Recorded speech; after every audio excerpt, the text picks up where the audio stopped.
धन्यवाद श्री हेमंत पांडे, बहुत ही सुंदर ढंग से आप आज के कार्यक्रम का संचालन कर रहे हैं।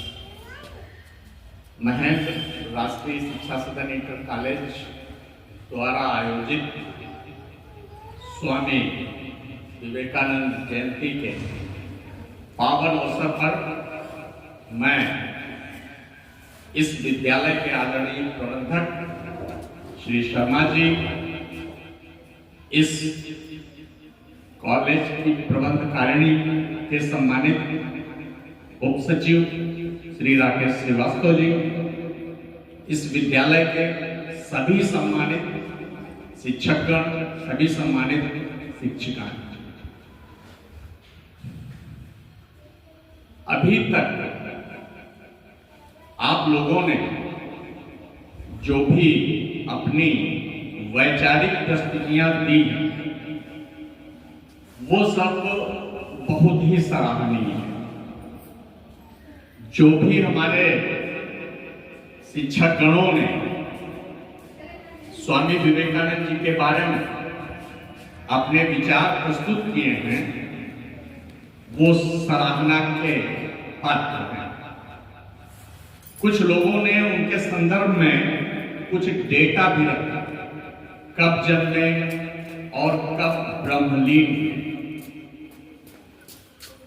आप जब कभी किसी महापुरुष के बारे में कहना चाहें तो, और किसी सन्यासी के बारे में कहना चाहें या किसी आध्यात्मिक व्यक्ति के बारे में कहना चाहें तो मृत्यु न कहा करेंगे, ब्रह्मलीन, ये ठीक है। और आप सारे लोगों में थोड़ा ऐसा हो ही जाता है, वो फिर भी एक इशारा आप लोगों को करना आवश्यक। जैसी व्यवस्था या जैसा प्रबंध मैं आप लोगों से आशा करता हूं,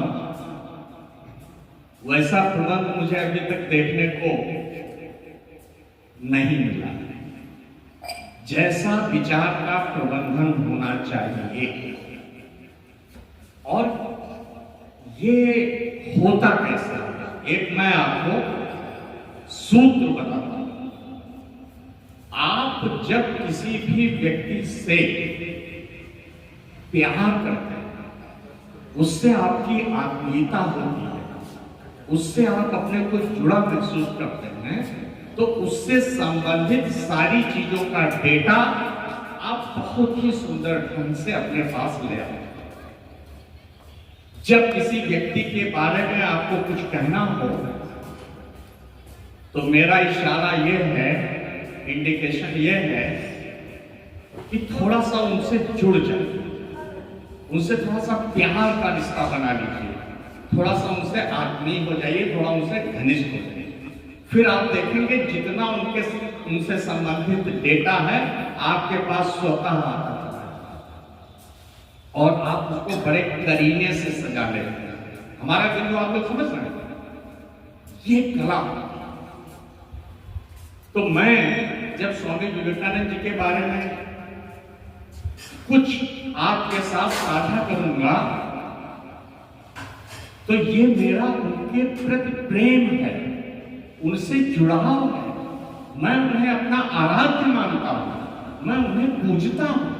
इस भाव दृष्टि से चलना होगा।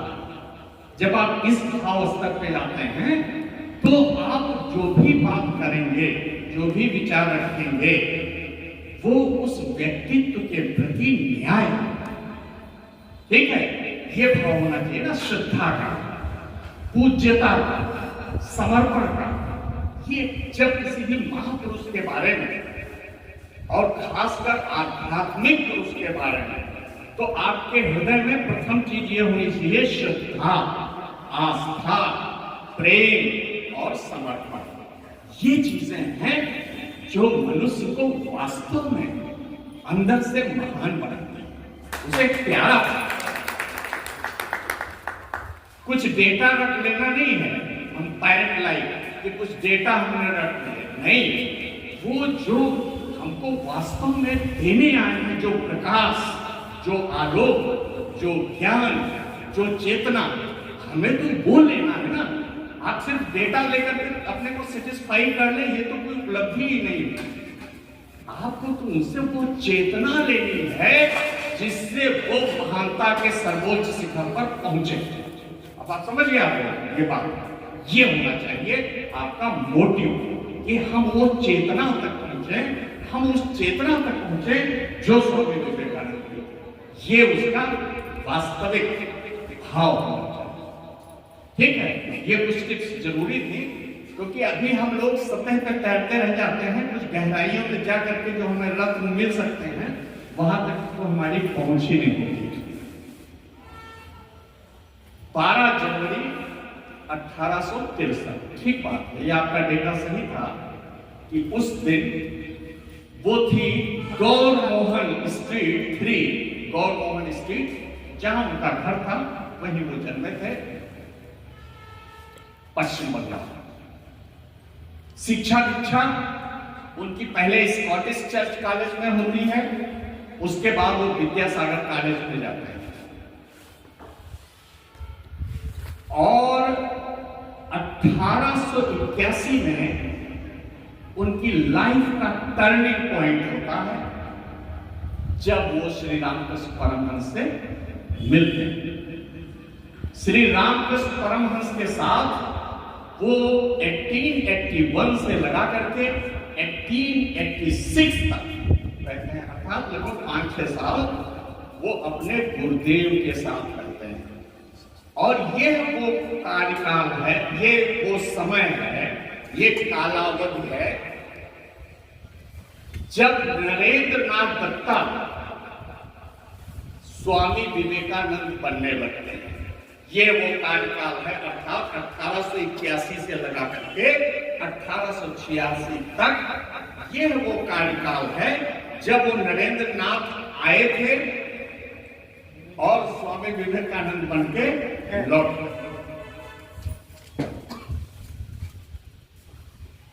इसके बाद 1886 में जब उनके गुरुदेव का महाप्रयाण होता है, वो ब्रह्मलीन होते हैं,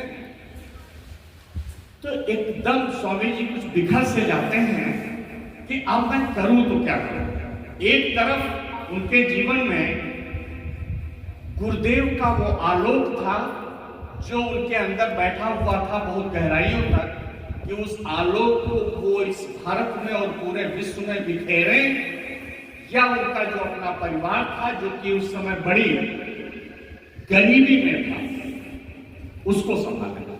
स्वामी विवेकानंद ने अंत में ये निर्णय लिया कि जहां पूरा संसार मर रहा है तो हमारा ये जो छोटा परिवार है ये भी मर रहा है, तो मरने दो। मैं अब पूरे विश्व में अपने गुरु जी का जो आध्यात्मिक आलोक मैं उसका प्रकाशन करने वाला हूं, और ये उन्होंने संकल्प किया। तो सन 1888 से लगा करके और सन 1893 तक वो पूरे भारत का भ्रमण करता था, कश्मीर से कन्याकुमारी तक, कलकत्ता से गुजरात तक, और वो पूरे भारत का इंच भ्रमण कर डालते हैं। और भारत क्या है उस समय, ये ब्रिटिश इंडिया था, ये ब्रिटिश इंडिया था। 1863 से लगा करके और 1902 तक, जब तक वो ब्रह्मलीन होते हैं, ब्रिटिश इंडिया ही रहता है। और आज हमें ये दुख होता है, काश स्वामी जी 48 साल और जी गए होते तो वो स्वतंत्र भारत देख करके गए होते।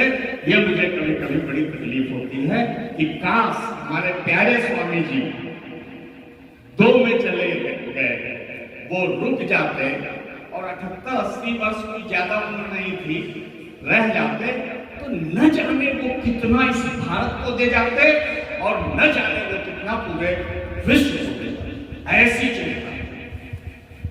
तो 1893 तक उन्होंने पूरे भारत का भ्रमण किया, और सबसे जो महान घटना है वो होती है कब, 11 सितंबर, याद करिए आपने, 11 सितंबर 1893।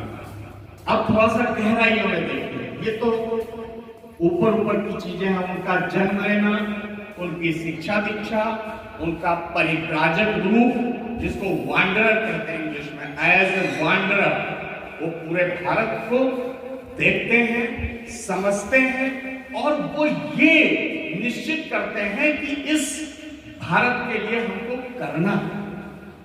जब तक आप उसे देख नहीं लोगे, समझ नहीं लोगे, जान नहीं लोगे, तो उनके पास अब जो फर्स्ट हैंड नॉलेज आई, उसके आधार पे उन्होंने अपने अंदर एक संकल्प लिया कि मुझे इस भारत को आध्यात्मिकता के बल से इस विश्व में सबसे ऊपर खड़ा कर देना है। और देखिए कैसा संयोग बनता है।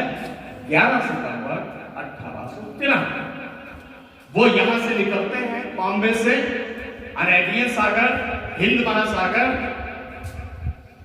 और आगे पैसिफिक ओशन, और पैसिफिक ओशन से वो जापान और चीन होते हुए कनाडा पहुंचते हैं और कनाडा से बॉर्डर है कनाडा और अमेरिका का, शिकागो आ जाते हैं।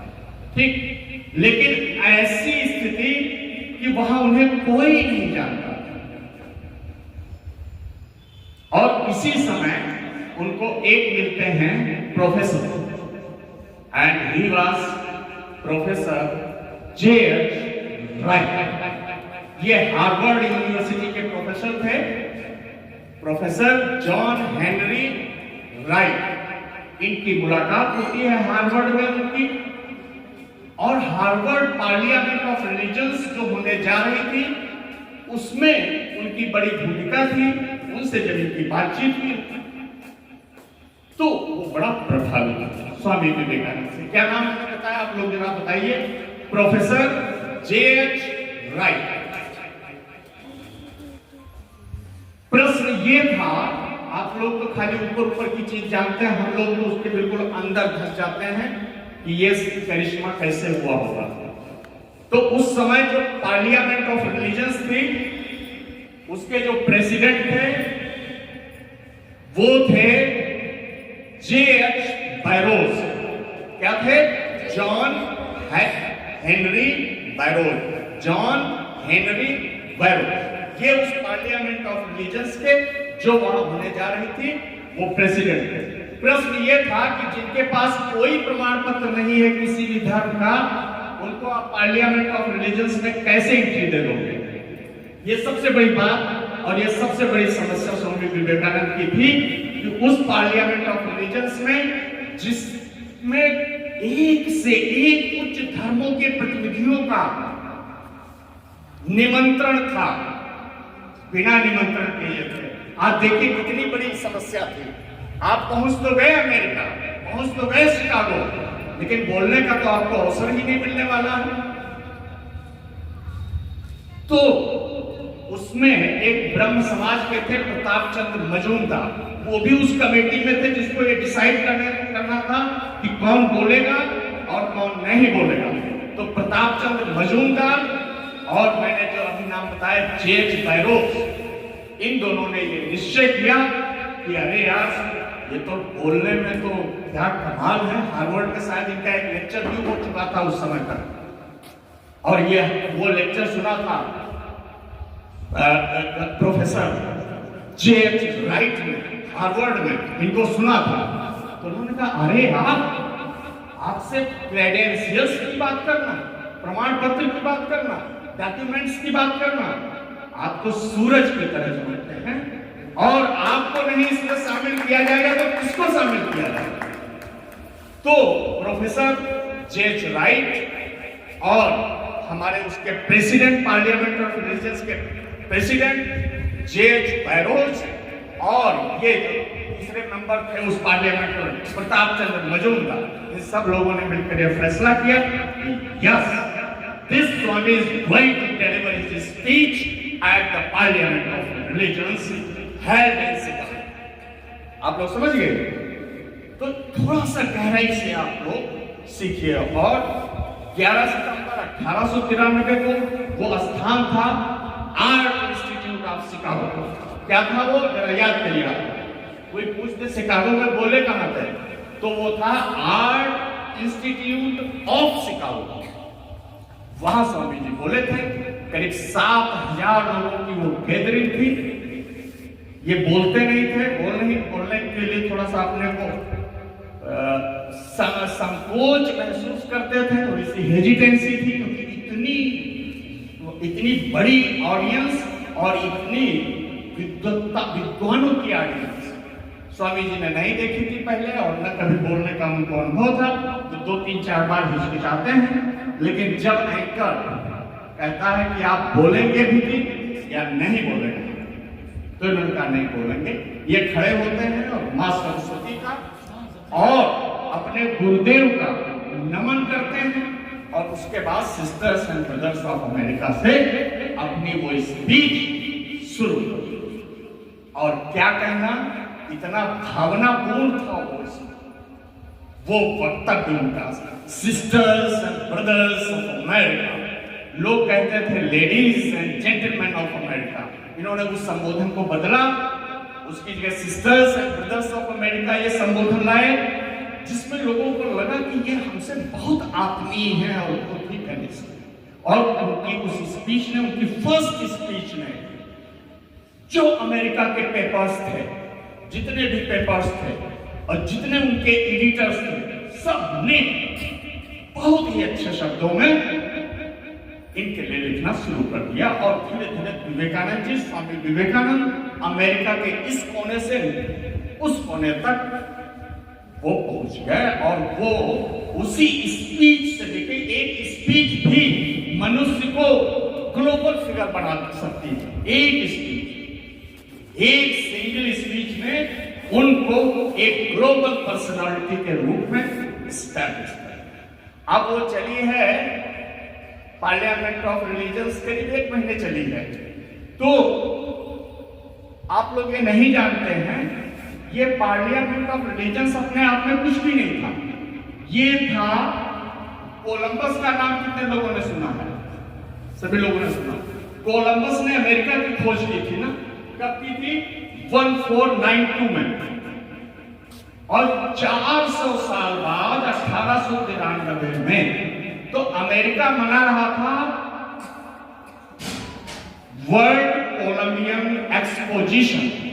अमेरिका कोई पार्लियामेंट ऑफ रिलीजन्स नहीं मनाने जा रहा था, वो 400वीं वर्षगांठ मना रहा था वर्ल्ड कोलंबियन एक्सपोजिशन।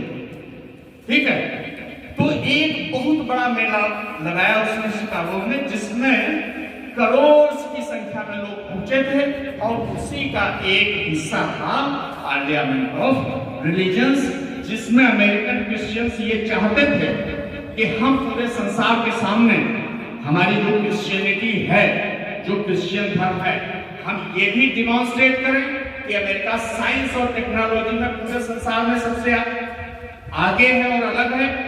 ठीक उसी तरीके से हम ये भी सिद्ध कर दें कि फेथ के धर्म में भी अमेरिका सबसे आगे। तो वो क्रिश्चियनिटी की जय के लिए वो आयोजन उन्होंने किया था पार्लियामेंट ऑफ रिलीजन्स में। लेकिन हमारे पास एक ऐसा चमकता हुआ सितारा था जिसने वहां हिंदुइज्म की जय जय कर।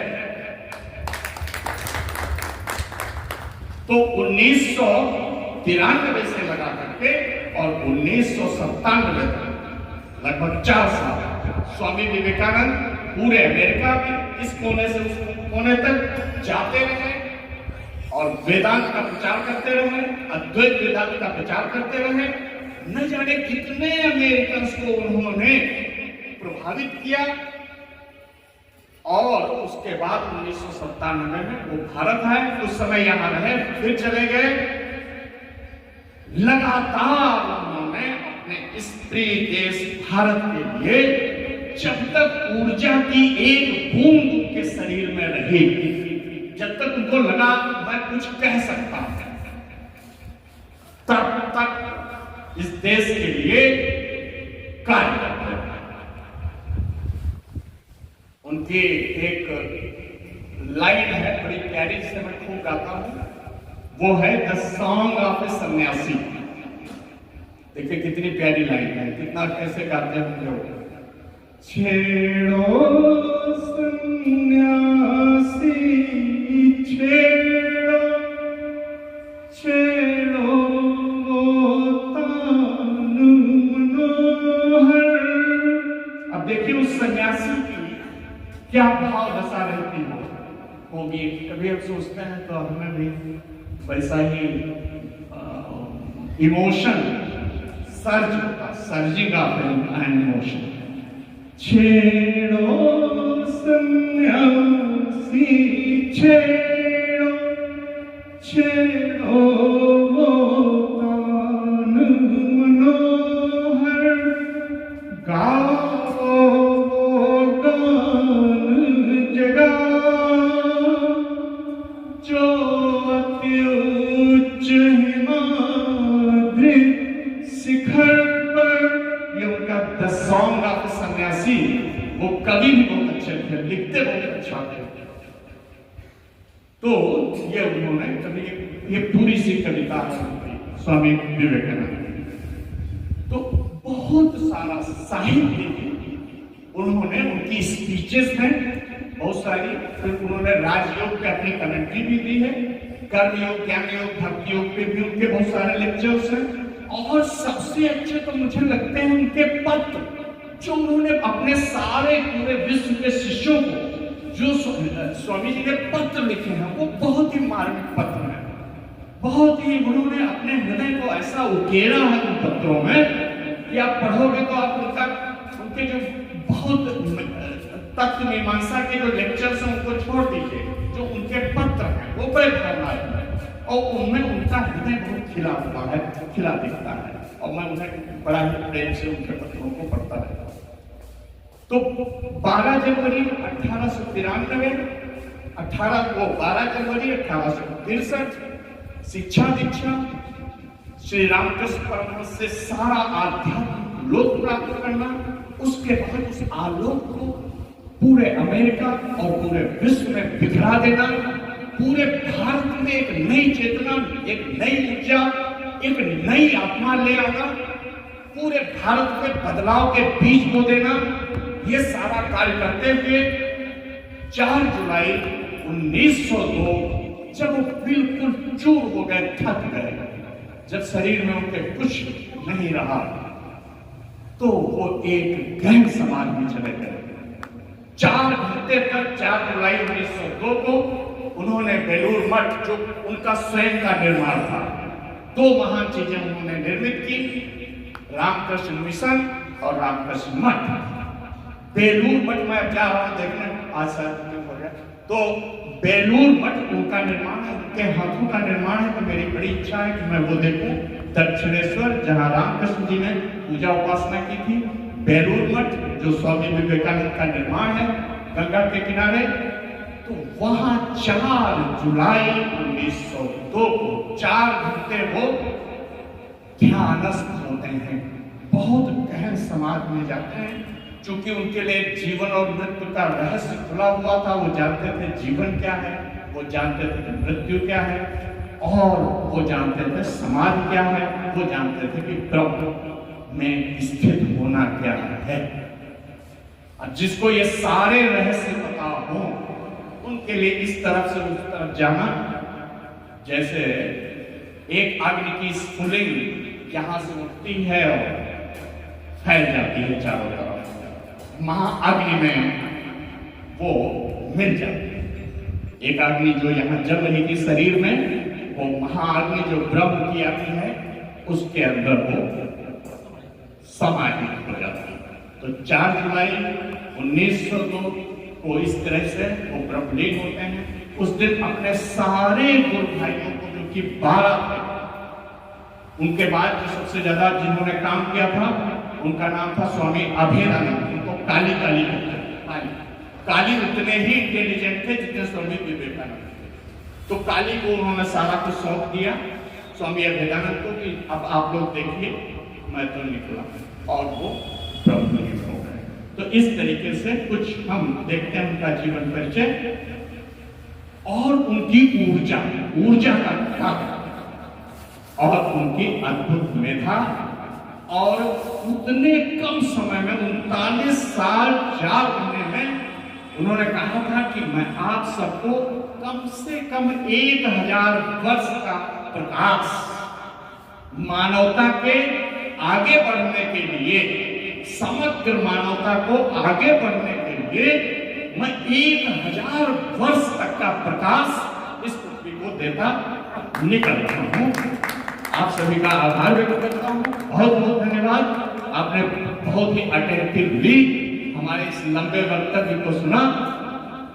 आपके जीवन में इससे जरूर कुछ न कुछ उजाला आएगा, आपकी चेतना में नई ऊर्जा आएगी और सीखने के लिए भी आपको बहुत कुछ मिला होगा। Thank you very much. मैं आप सबका बहुत बहुत आभार।